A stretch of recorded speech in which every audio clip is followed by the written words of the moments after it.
સરસ મજાનું ફૂલ બનાવી દો। આદાબ। આજે મેં તમને ક્યાં ક્રાંતિકારીની વાત કરી? હા, વીર ભગતસિંહ।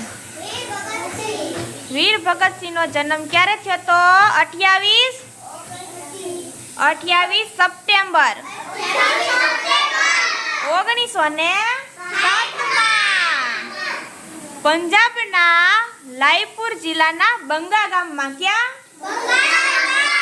ક્યાં જિલ્લામાં? લાયપુર। એનું ગામ હતું બંગા।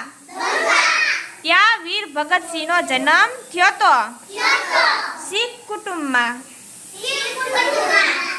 એના માતાનું નામ હતું વિદ્યાવંતી કૌર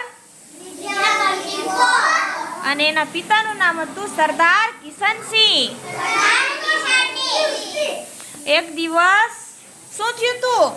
જલિયાવાલા બાગમાં ગોળીબાર થયો ને, ત્યારે કેટલાય ભારતીયો છે એનું મૃત્યુ થયું।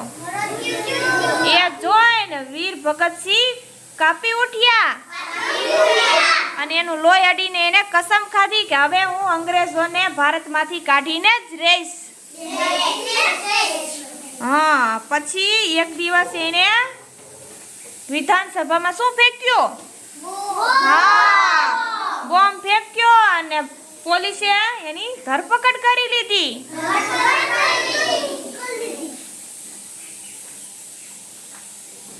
કોની વાત હતી? ક્યાં ક્રાંતિકારીની વાત કરી મેં? વીર ભગતસિંહની।